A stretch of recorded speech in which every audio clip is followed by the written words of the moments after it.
Hoy viajamos en el tiempo, viajamos por los misterios de la Orden del Temple y lo hacemos con el buen amigo Fermín Mayorga. ¿Cómo estás? Hola, ¿qué tal? Pues estupendamente, muy bien. Después de pasado el verano, ahora ya con un poquito de rasca, que aquí en Extremadura se agradece un poquito, porque la verdad es que llevamos unos días de calores bastante potentes. Aquí también, ¿eh? Aquí también ya por las noches y hasta las 10 de la mañana ya se nota y se agradece que este año ha hecho muchísimo calor. Sí, Bueno, sí, sí. la leyenda de los niños escondidos de la Orden del Temple. Mm. Conecta, además es una historia muy interesante porque conecta con uno de los episodios más misteriosos y trágicos de la Edad Media. Cruzada de los niños de 1212. Y aunque la historia real, como siempre, está envuelta con mucho mito, hay fuentes medievales y relatos modernos que sostienen que durante esta cruzada miles de niños partieron hacia Tierra Santa y en su viaje un grupo fue protegido y ocultado por los templarios para evitar que estos cayeran en manos de traficantes o mercaderes de esclavos. Y muchas más historias que nos va a contar ahora el bueno de Fermín. Fermín, los templarios, algo que ha sido, bueno, yo creo que es uno de los grupos más contados, hablados y Mm. conocidos, pero no por ello dejan de sorprender estas historias que tú Claro, encuentras. claro, claro. Y no tiene nada que ver con lo que acabas de contar, porque lo que acabas de contar es otra historia de los templarios y esa cruzada de los niños, ¿no?, hacia tierra de Jerusalén, donde perecieron miles de ellos. No, no tiene nada que ver con esto. Esto es algo mucho más nativo, mucho más nuestro, mucho más de aquí de España, que sucedió y que sin duda alguna, bueno, pues en lo más profundo de las encomiendas, ¿no?, templarias, sobre todo entre esos muros de piedra, esos claustros, ¿no?, o iglesias que estaban como silenciosas, pues existía un secreto del que apenas hablan, ¿no?, los archivos inquisitoriales, que es precisamente la presencia, ¿no?, de niños ocultos. Niños que no aparecían en los censos, que no estaban bajo tutela de la iglesia ni del rey. Por lo tanto, aquí sale una pregunta, ¿no? ¿Quiénes eran esos pequeños y qué destino de alguna manera se les reservaba? Y claro, durante los procesos contra los templarios en Aragón, en concreto, pues algunos testimonios hablan de pueros, esa es la palabra, pueros. Es decir, muchachos que vivían en las encomiendas, pero que no figuraban, como he dicho antes, en ningún registro. Y claro, los inquisidores anotaron que eran criados de puertas adentro, sin padre conocido, es decir, criados de puertas adentro, no criados sirvientes, sino que eran criados por los propios templarios de puertas adentro, ¿no? En cambio, otros documentos conservados, por ejemplo, en los archivos de la Corona de Aragón, mencionan a niños sin linaje, es decir, entregados a los templarios como pago de deudas o nacidos en circunstancias a veces oscuras. Bueno, pues algún tipo de mujer que trabajaba en la encomienda y tuvo alguna relación con algún templario y quedó preñada y de ahí nace ese vástago, etcétera, ¿no? Pero bueno, hay tres teorías también, ¿no?, en toda esta temática que son desde luego inquietantes. Por ejemplo, estos niños dicen que habrían sido educados desde pequeños en el silencio, ¿no?, en la obediencia y sobre todo en el secreto.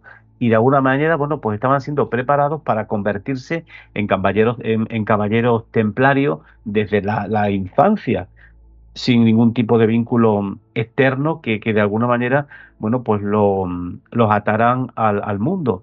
Digamos que serían una especie de élite, ¿no?, más pura y mucho más leal que los propios templarios en sí, moldeada de alguna manera por ello en cuerpo y alma, porque los templarios que se inician a formar parte de la orden ya son gente mayor, que se convierten en monjes, gente con 20 años, etcétera, etcétera. Y aquí hablamos de preparar, ¿no?, a templarios, pero realmente originales, digamos, ¿no? Y eran también, de alguna manera, pues según las crónicas, por ejemplo, en locales de Huesca y de Navarra, cuentan que algunos de estos niños aprendían a recitar oraciones en lenguas desconocidas y que eran utilizados como memoria viviente, ¿no?, para de alguna manera transmitir fórmulas, claves que jamás debían escribirse en papel. Y claro, la versión más oscura de esta historia sostiene que los rituales de la orden, algunos de esos niños dicen que incluso habrían sido utilizados en prácticas que la Inquisición calificó de abominables. No sabemos si esto es real o si realmente la Inquisición lanza ese dardo sucio contra los templarios para precisamente justificar el ataque que en un momento determinado quieren desarrollar contra ellos para quitarles sus haciendas, ¿no? En este caso, bueno, pues se decía, ¿no?, que incluso se apagaban velas con la carne desnuda, ¿no?, es decir, con la propia mano del niño, o participar en juramentos de sangre. Nunca se llegó a probar, pero el rumor quedó de alguna manera extendido y sembrado, ¿no? Y, por ejemplo, en lugares como Monzón, en Huesca, donde el castillo templario aún de alguna manera, bueno, pues domina, ¿no?, ese paraje, hay leyendas de niños fantasmas que dicen que lloran, ¿no?, en las noches de tormenta. Y en Ponferrada, en León, vecinos, sobre todo del siglo XIX, decían que escuchaban risas infantiles dentro de las torres del castillo, aunque el lugar ya llevaba siglos abandonado, ¿no?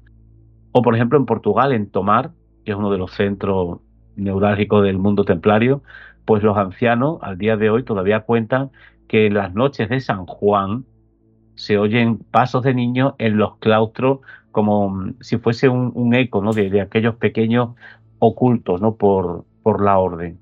Lo cierto es que esto estaba muy extendido, pero también había un gran misterio, ¿no? Es decir, cuando los templarios fueron arrestados en 1307, los niños desaparecieron de los registros. Nadie sabe qué pasó con ellos. No se sabe si realmente los absorbió la Orden de Cristo en Portugal. Se diluyeron como monjes anónimos en convento, posiblemente, o incluso fueron eliminados, ¿no?, para que de alguna manera el secreto jamás saliera a la luz.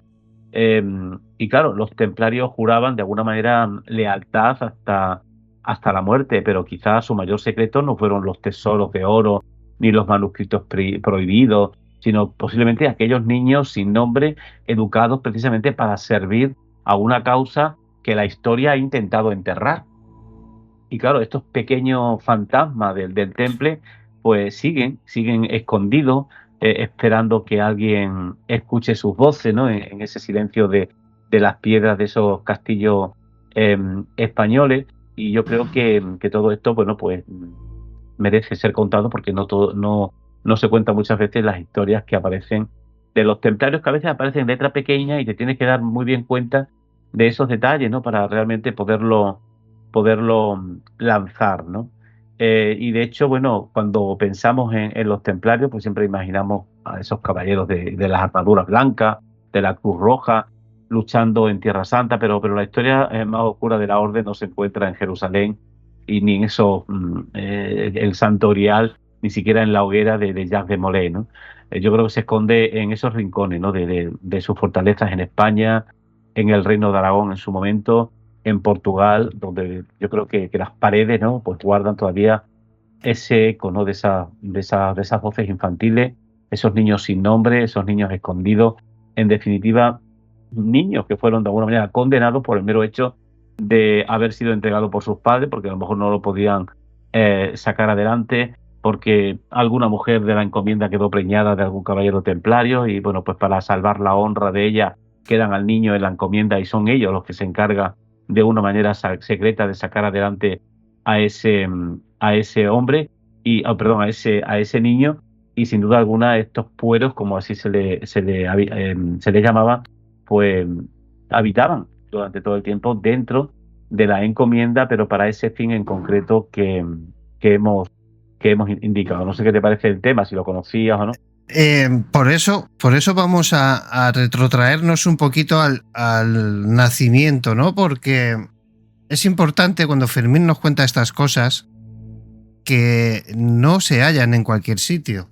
Si vosotros hacéis una búsqueda ahora mismo en cualquier inteligencia artificial, pues os vais a encontrar cosas como esta. El inicio real de la leyenda se halla en el drama que enfrentaron estos niños tras días de penurias y desilusión porque el mar no se abrió. Se supone que estos niños viajaron para ir a Tierra Santa. O sea, se salta como todo. O sea, la parte... ¿cómo decir esto? Yo creo que en el asunto de los templarios hay mucho maquillaje. Hay tanto maquillaje histórico que cuando vienes tú con una historia real que has encontrado en los archivos, pues es como decir, porque estas cosas no se cuentan. Claro. Es que hay que contarla. Además, bueno, yo invito a los oyentes que se metan también en Pares.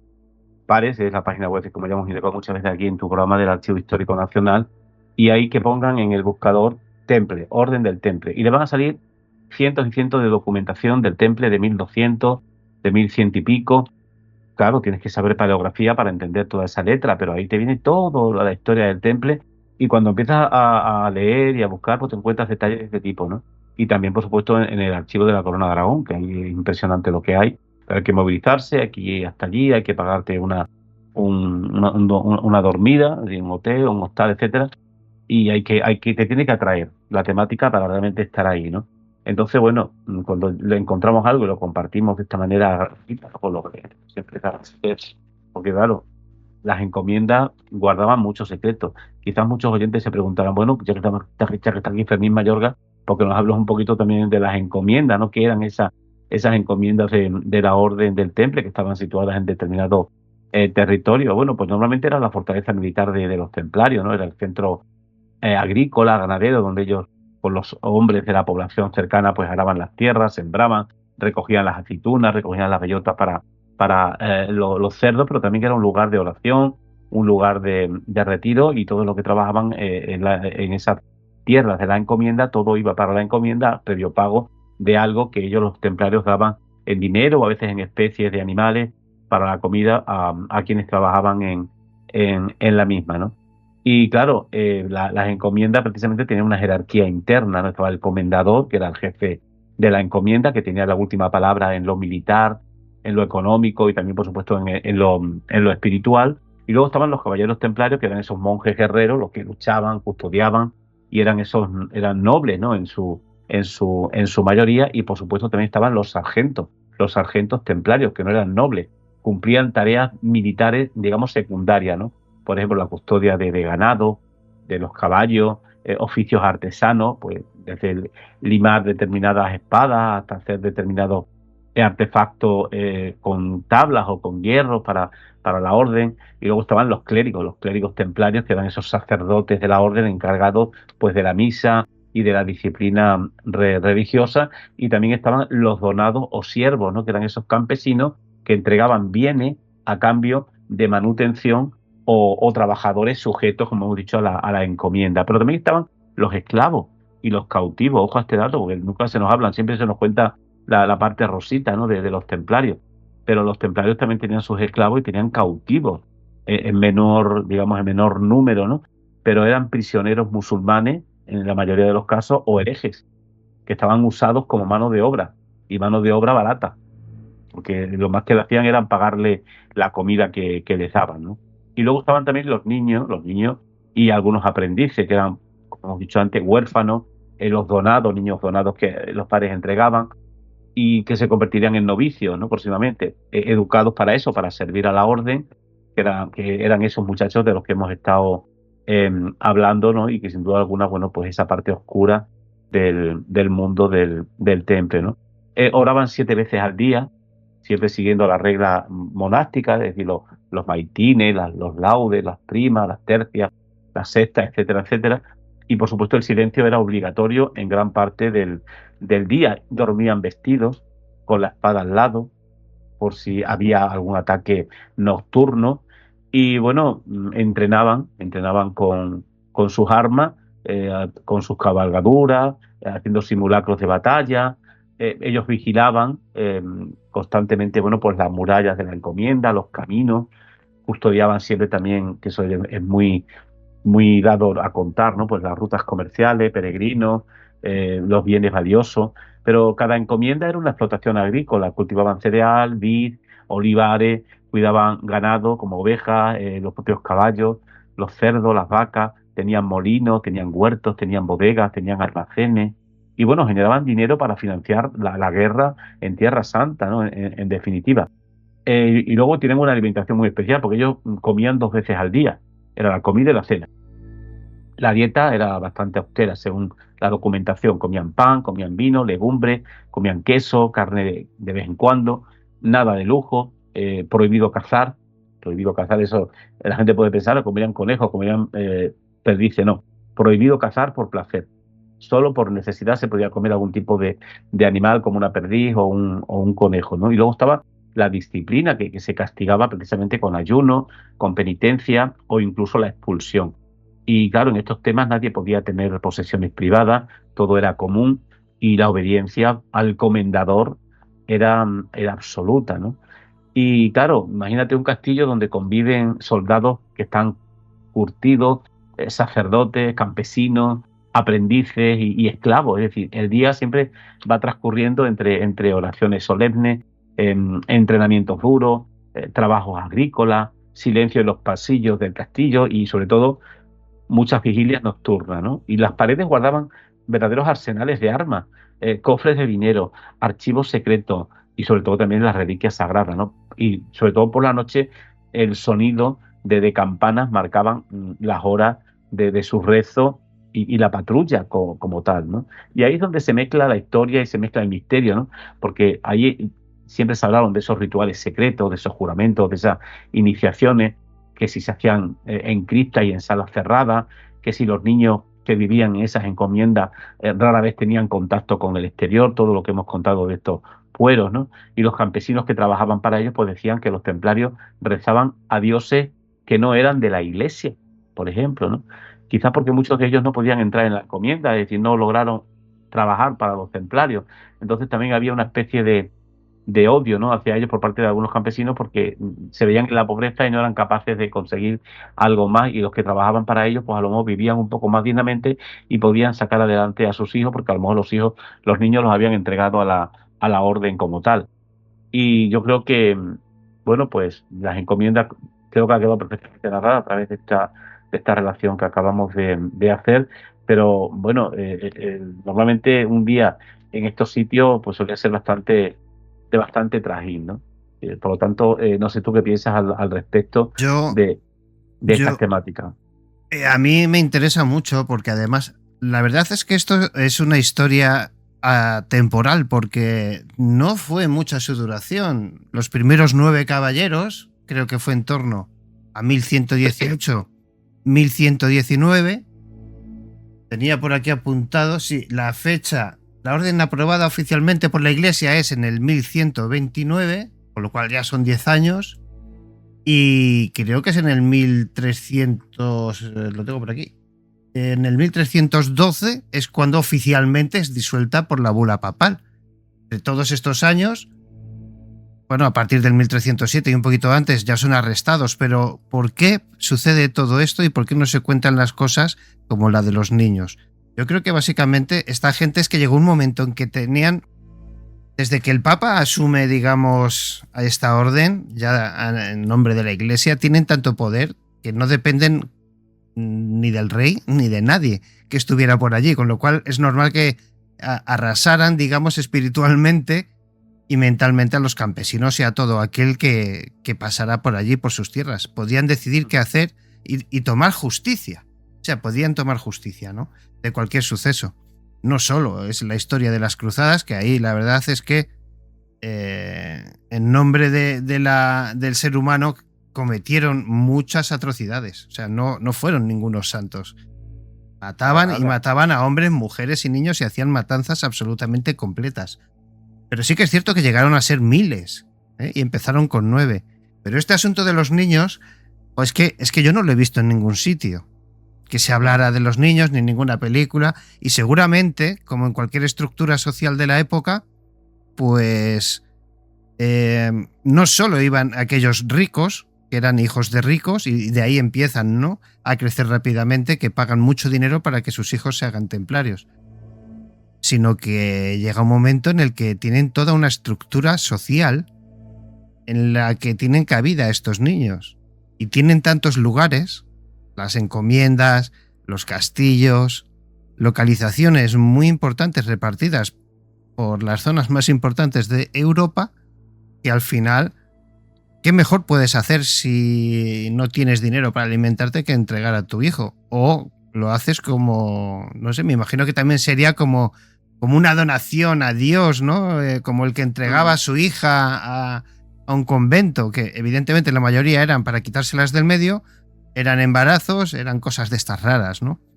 Pero el mundo de los templarios no es tan bonito como parece, sino que eran seres humanos de carne y hueso y como tal, pues han cometido aciertos y excesos y atrocidades como todos los seres humanos a lo largo de la historia. Y es que Sí, estas cosas no se cuentan.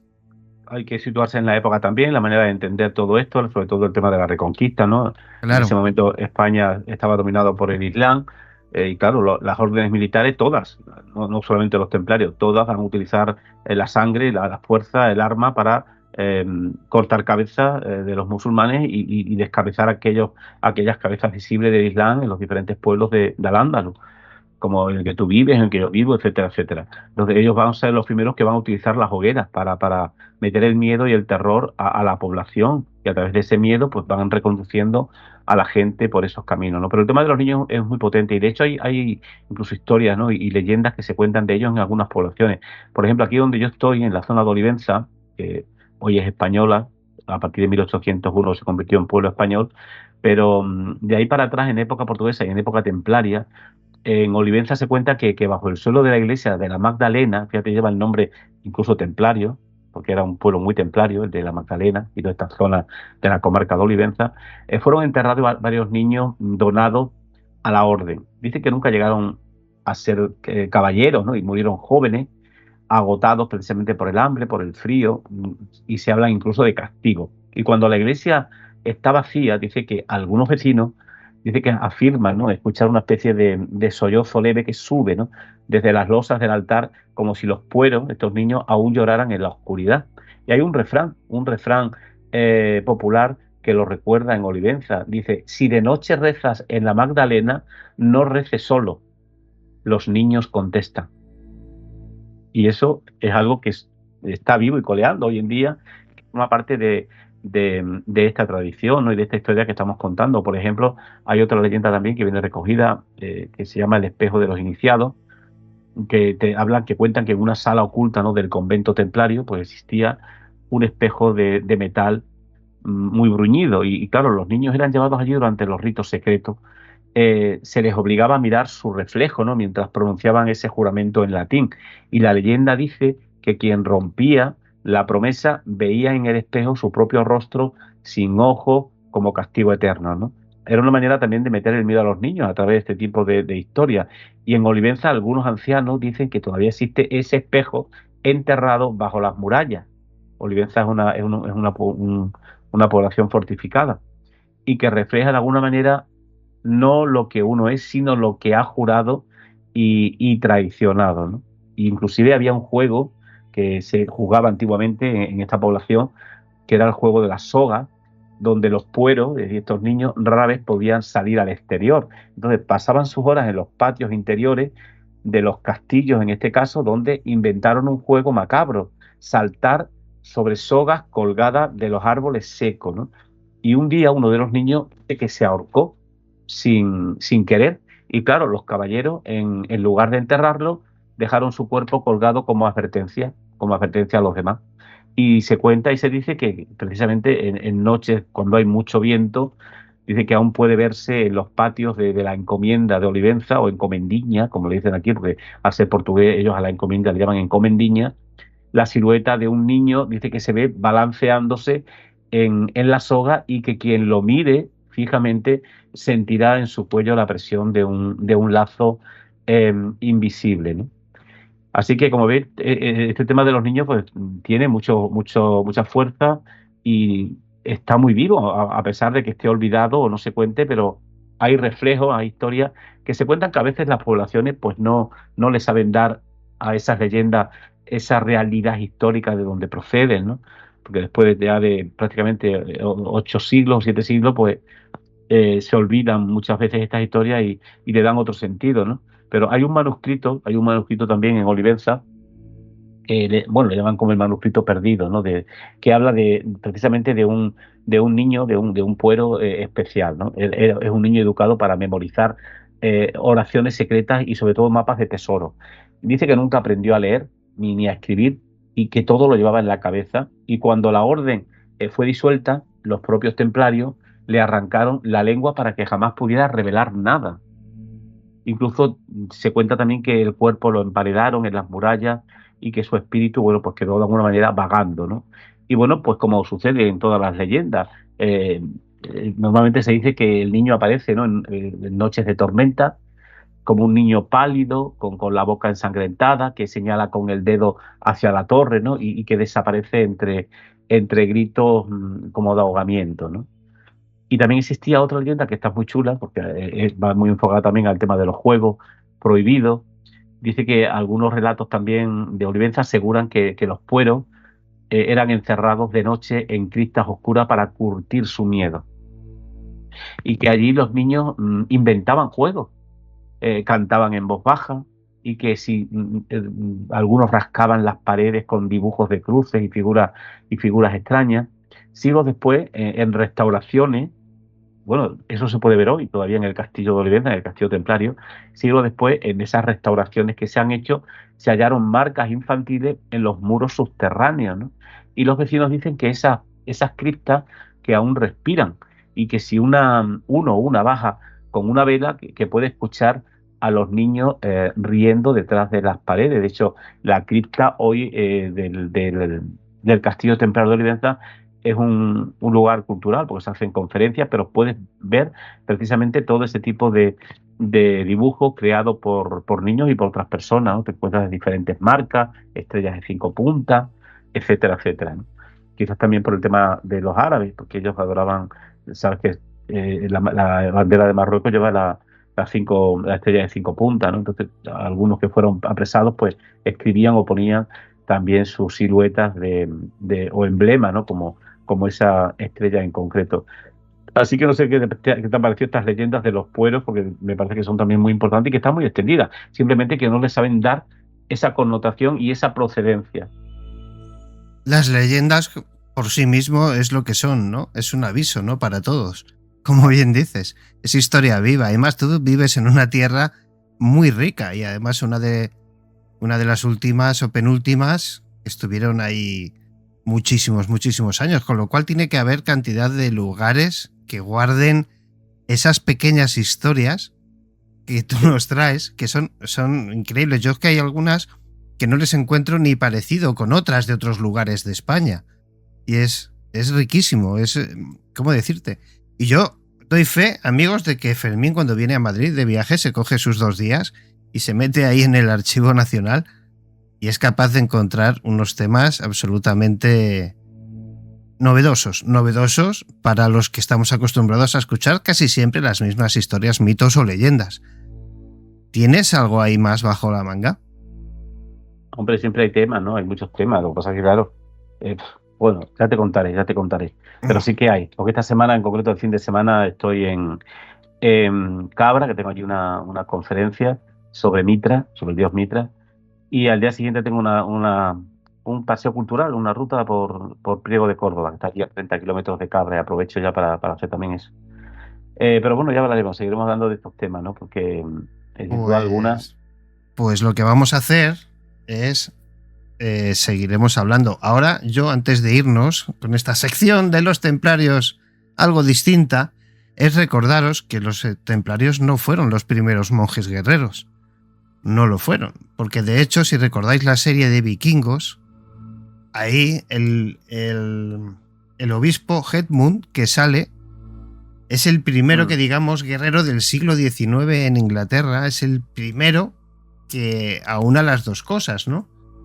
Este obispo anglosajón, unido a los reyes de Wessex, con lo cual, bueno, la religión y la sangre en una época muy potente, que no era tan oscura, ¿no? Porque en la época medieval, de hecho, se aprendieron muchas cosas y nosotros aprendimos muchas cosas y no aprendimos más porque éramos muy bestias y no quisimos aprender del mundo árabe, porque hay una cosa que tú muy bien sabes, que eran increíbles médicos, historiadores, astrólogos, músicos, creaban y hacían de todo, además de quizás los más modernos de esa época.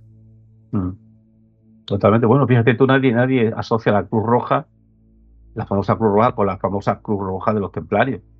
Sin embargo, aunque es una organización muy, muy de ahora, pero realmente coge bueno, pues la esencia templaria del logotipo, ¿no? Como tal, ¿no? De hecho, también con este tema que hemos estado hablando de los niños, había una frase, ¿no?, de los templarios que decía: el puero, el niño, no tiene nombre porque solo pertenece a la Cruz Roja del Temple, ¿no? O, por ejemplo, quien entrega un hijo al Temple dice que entrega su alma a la piedra.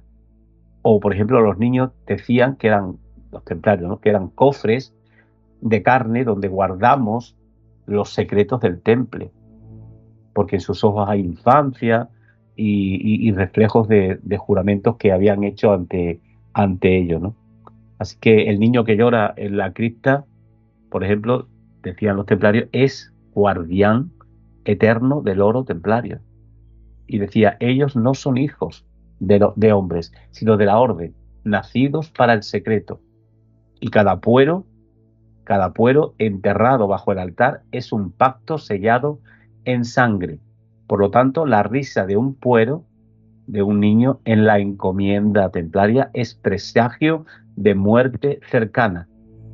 Y los niños del temple no crecen, se convierten en sombras que custodian. Ahí tienes frases que precisamente guardan relación con toda esta temática y que sin duda alguna pues le da una cierta altura, ¿no?, a la temática.